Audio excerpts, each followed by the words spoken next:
Hi there, Louisa here. I wanted to do a video about hair loss today because finally I am coming out of it all and I feel like I'm on the other side. I'm nearly 3 months out of chemo now and everything's starting to come back. I've actually got some eyelashes.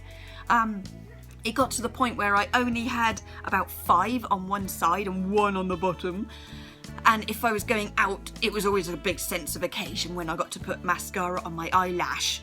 But now they've all come back at once, so you can probably see a difference in I've actually got an outline around my eye at last, because eyelashes make such a difference. Make your eyes water without nothing to stop the wind or something. My eyes just watered all the time, but now that's all stopped. So feeling like I'm coming out the other side and my hair's starting to come back. I actually could probably show you, it's getting there. It's really short, a bit grey, but that's nearly 3 months out, so it's getting there. So I just want these bits to come back and then I can feel like I can put my, take my hat off. I don't know at what point do you reveal yourself to the world? I don't know. Do you just sort of one day decide that that's enough? I am getting a bit sick of having hats on all the time. I don't know. But anyway, so I found an old blog I did. I got a bit ahead of myself, really. I wrote the blog before I actually lost my hair, which was quite interesting because it's all the feelings of what was coming, but I didn't have any idea of what it was actually going to be like. So it's quite amusing to read it back.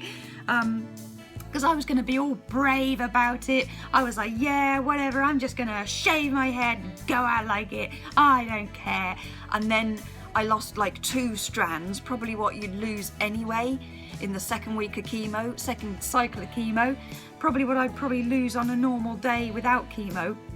And I absolutely fell apart. I was like, oh my God, gonna be bald, gonna look like an alien. So I wasn't very brave about that at all, actually. But why should you be? I mean, come on, it is pretty huge. I mean, there's so many side effects that are horrid about, or could be, about chemo.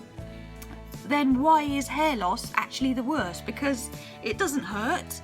It's nothing, it doesn't make you sick, it's just a thing that happens, but it really does feel, it is really one of the worst. For me, it was one of the worst things, because you're just shone, a light is shone on you, a spotlight, you're just completely picked out from the norm, and unless you've got your wig pretty early on, because you don't even know if you're gonna lose it, really.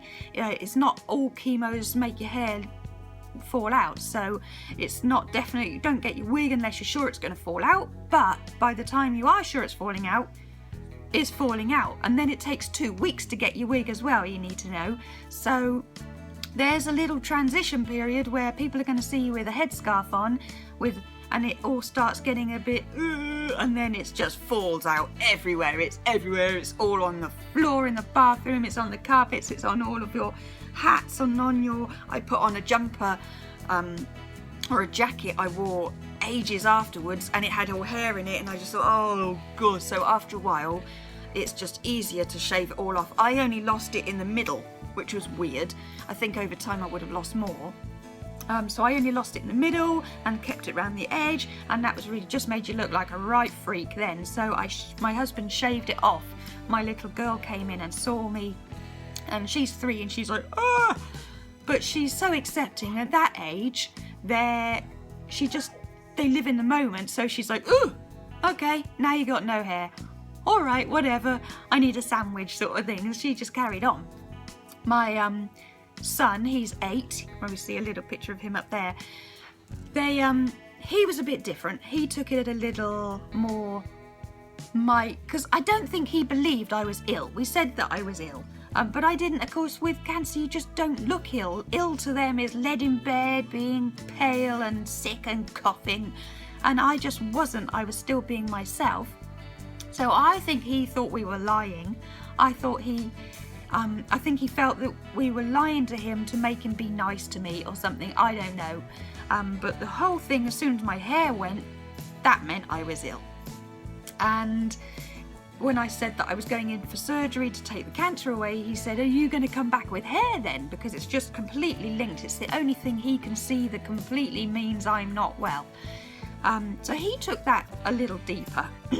Actually, he took it a lot deeper than I thought he did. I thought he didn't care. I thought he was just blasting through it all and just sort of soldiering on, didn't really notice much, when actually when I sat down one day and said, do you have any questions about cancer? And he went, actually, I do. And they all started coming out, and he was in tears saying how, this is probably another video actually, but yeah, he was just in tears because he didn't know enough about it. So yeah, they take it very differently. So the hair meant quite a lot to them. But I got an excerpt of what I was, what I felt here in my blog. It's quite funny. Where is it? It says, with the fall of every strand, another part of me is exposed and revealed. I can't hide anymore. I choose to be proud of this new person being revealed. And it shows to all what I am going through. It does. I was pretty good. No, it didn't happen like that. That was a very lovely way for it could have been happening. But actually, it was quite horrifying. And when I had that shower and it all fell out, that was just distressing. And yeah, finding a headscarf that doesn't make you look like you've got cancer is another story. And because I was like, no, beanies I could do, but it was in August, so why would you be wearing a beanie in August? And the other nightmare is you always have to, you get dressed and then you put your headscarf on and it won't match what you're wearing, so you have to have a few to match. It's a whole new thing to coordinate with. I mean, it's just really annoying. So yeah, it's just, then there's the question of, do you have a wig or do you wear headscarves? And this is completely up to you. If you get your wigs early enough, you can mask what you're going through and no one will ever know. People commented on how wonderful my wig was, and it is gorgeous and it is lovely. And one woman even said, man, I thought your hair looked so good. And it did, but I felt so fake in it. It just wasn't me. I just felt awkward and awful, and I didn't know what it was doing because it wasn't me. I didn't know what it was doing. I couldn't feel it, if the wind had made it go crazy or not, and did it slip? Do I look natural in it? I just felt awkward in it. And so I ended up asking my son what he preferred me in, because I only wore it for him really, because I'll go to school to pick him up, and I didn't want all the other children to think, oh, what's wrong with you, and then pick on him or anything like that, or ask questions. I just did it to protect him mainly, because I don't care. It's mainly to make me feel good. And if I'm trying to wear a wig to cover it up, then who am I wearing it for? Me or everyone else, to make them feel normal? I don't know. So after a while I was like, actually, I'm going through this. I've grown a thicker skin through it all, because you do get looked at. It does happen, but it's temporary. You get through it. She's got a cough. And yeah, so it's whether you want to wear a wig or not is completely up to you. I asked Archie what he felt I wanted to, how he preferred me, and he actually said he preferred me with the headscarves and the hats. So that was really interesting. So yeah, it's completely up to you, but in the end I just felt so fake. I'm the kind of person who I'm so honest and truthful, and I can't lie ever, and if I do try to lie, my face just tells the truth. I have to say what I'm thinking before my face does, really, because I'd be so useless at poker. It would just be written all over my face what I was thinking. So to put a wig on it just felt so fake, and I couldn't do it. So personally, and it was just sort of becoming, am I doing this for myself or other people? And if it's for other people, then that's not worth it. It's their problem if they have a problem with my hair, because they need to mature and grow up a bit, not me. That was my thoughts anyway. So yeah, it's a huge thing, losing the hair. I mean, it shouldn't be, because it's where you're fighting for your life here. It should be the last thing we worry about. And everyone will say, it'll grow back. And yes, it will. And it's getting there.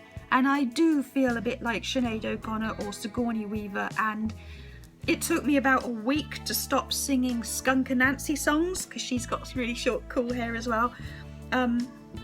And there are times when I get out of the shower and make myself jump by my reflection in the mirror.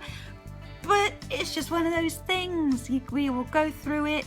It's your badge of honour. I mean, you've been through something. You need something to show for it. This is the last thing I wanted, but you flipping... People soften to you, because when you've got such a public display of what you're going through, everyone treats you very differently. They soften. You get the odd girl when you go to... I went to Sainsbury's the other day, and the woman she was a girl. She was very young. She couldn't... She was staring, really. But that's because she was young. She didn't know what to do. She didn't know anything. And you just get used to it, really. You're just like, ugh. You can just say, yeah, it is what you're thinking, or whatever. But all in all, people just treat you very differently. They soften, and it's quite a nice way to have a public way of showing that you are going through something, because people do treat you differently. So in a way, it's good, but yeah, it's not what I thought it was going to be. I was very romantic and stuff about what I wanted it to be, and in reality it was horrific. But now, looking back, it's not so bad. And only a few months out, eyebrows are coming back, leg hair, but you don't realise how much time you spend plucking it and shaving it and waxing it and colouring it and washing it and bleaching it and styling it, and there's so much money goes into hair, so much. But it's nice to have it back as well. So if you're just coming into this chapter, take it as you need it to be. I mean, you'll find your way. Hair, wig, headscarves, whatever, you'll get through it, and it won't be long until you're out the other side, honestly. So I'll see you in the next one. Take care. Bye.